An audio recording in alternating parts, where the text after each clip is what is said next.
Juan Francisco, buenas tardes, gracias por estar con nosotros en el canal de la Asamblea. ¿Cómo estás, Celia? Qué gusto saludarte a ti y a tu importante auditorio. Al contrario, muchas gracias por entablar esta comunicación. Licenciado, pues, ¿cómo ve, qué opina de estas declaraciones del secretario de Turismo, Enrique de la Madrid, que dice hay que legalizar en estos puntos turísticos? Pues mira, me parece que finalmente a nivel de funcionarios federales alguien se atreve a hablar del elefante que está en el cuarto. Es decir, ese tema que a todo mundo nos ocupa y nos preocupa, que es justamente los enormes índices de inseguridad, violencia, etcétera, y que una buena parte de ello, en el caso del secretario de la Madrid, tiene que ver justamente con los fenómenos que hoy lamentablemente son visibles aún en centros de turismo, particularmente los que él señaló y otros más. Entonces, es más que oportuno tomar el toro por los cuernos y finalmente reconocer que la política prohibicionista no deja nada bueno y que está poniendo en riesgo la gallina de los huevos de oro, que es justamente la industria del turismo, aún en esas plazas que uno pensaría están muy vigiladas, muy cuidadas, etcétera, y que sin embargo, hablando con los industriales, con las gentes que están ahí, dicen no, la situación está realmente caótica y si no hacemos algo rápido, podemos estar empezando a ver mucho más titulares en la prensa que hacen que pues sea menos atractivo ir a esos lugares, cosa que es un resultado que es pues nada deseable. Claro. Licenciado, por supuesto, se abre nuevamente este debate sobre si se tiene que legalizar o no, pero ¿qué opina en específico de que sea pues en algunos puntos, en este caso solamente dos turísticos, Quintana Roo y Baja California? Mira, obviamente creo que el pronunciamiento del secretario viene orientado justamente por los temas que caen en su área, digamos, de ejercicio y su área de preocupación, que es eso, los focos de atracción turística que hoy en día están amenazados, afectados por esta inseguridad.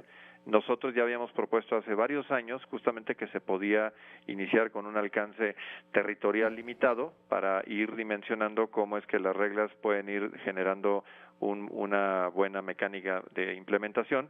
Nosotros habíamos hablado justamente de la Ciudad de México, o sea, irnos de lleno por justamente un lugar en el cual confluyen no solamente muchas personas, sino una problemática interesante, pero que se contaba con los elementos para que justamente con una modificación de legislación local, no requerir de la modificación federal, que es otro tema, y que en ese momento el Congreso no estaba dispuesto ni siquiera a dialogarlo, sí se podría implementar un mecanismo a base de implementar, insisto, reglas a nivel local. Supongo que eso es justamente de lo que se está hablando y que la implementación en este caso se contaría, y así lo hemos escuchado, con el beneplácito de las autoridades tanto en Quintana Roo como en Baja California Sur. Claro, Juan Francisco, buenas tardes. Te saluda Brenda Peña. ¿Cómo estás? Muy bien, Brenda, qué gusto saludarte. Preguntarte, ¿hay condiciones en nuestro país para que se pueda legislar esto? Y preguntarte, la gran pregunta es si esto verdaderamente disminuiría la desbocada violencia que hay en estos dos estados de la República. Mira, sé que los detractores de estos cambios se envuelven en unas banderas de histrionismo y de, francamente, historias que no tienen paralelo con los lugares en los que ya se han atrevido justamente a optar por un esquema regulatorio en Europa, Sudamérica y crecientemente en Estados Unidos. Entonces, lo que tenemos que hacer es abrir los ojos y saber que esos otros países que ya migraron a una nueva estructura, han encontrado que sobre esto, sobre la vía de fortalecer las instituciones de salud pública, sobre la vía de enaltecer la prevención y la educación como los arietes principales para contener un problema de salud pública que no uno de seguridad pública, han logrado mucho mejores resultados, infinitamente mejores resultados que esta vocación y esta vorágine de violencia y de inseguridad. Entonces, que no les quepa la menor duda de que es una mejor alternativa.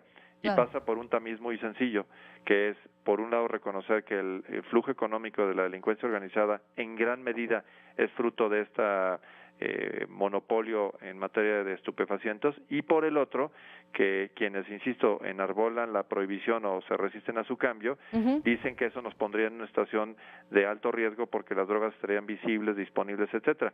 Lo que eso refleja es ignorancia, hipocresía y una mezquindad enorme, porque ese riesgo de hecho hoy existe. Hoy, nada más que el tema es que hoy está en los callejones, está en la clandestinidad y está en un mercado negro en el cual los intereses de la ciudadanía, que es controlar, regular, limitar, digamos, ver las cantidades, hoy ese interés no está respetado por las bandas que se encargan de la distribución, cuyo único interés es justamente masificar y proliferar el uso. Entonces, esa es la gran hipocresía de quienes dicen que no debemos de cambiar, que no reconocen que el problema no es un problema potencial, es un problema real y tan tangible como ir a ese callejón oscuro y saber a qué riesgos se exponen las personas, particularmente los menores de edad. Claro.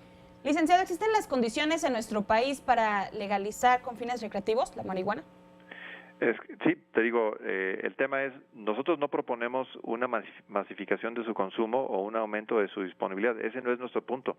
Nuestro punto es que así como se lograron mucho mejores resultados históricamente al regular el tabaco y el alcohol, no podemos seguir haciendo el ridículo tratando de suponer o sugerir que la prohibición justamente acota la disponibilidad de estas sustancias. Entonces sí, claro que tenemos muchas mejores capacidades regulatorias que prohibitivas. Y para muestra un botón, alguien me dice, oye, ¿tenemos capacidad para regular? Sí, dame un ejemplo, pues el alcoholímetro. El alcoholímetro es una prueba regulatoria eficiente en materia sanitaria. ¿Es mejor prohibir el alcohol o regularlo y en este caso implementar una política que previene accidentes? Pues por supuesto que es mejor hacerlo de esta manera. Sí tenemos capacidad para implementarlo y tú ves el número de accidentes se ha reducido dramáticamente. Y optar, insisto, por un esquema prohibicionista hubiera sido fatal. Entonces sí tenemos la capacidad. De lo que ya no tenemos capacidad y no tenemos ninguna voluntad es de seguir conviviendo con la delincuencia. A eso sí no le podemos seguir apostando. Muy bien, licenciado, muchísimas gracias por estar con nosotros, darnos su opinión, reflexión sobre este tema. Vamos a darle seguimiento y en comunicación. Muchas gracias. Estoy a sus órdenes.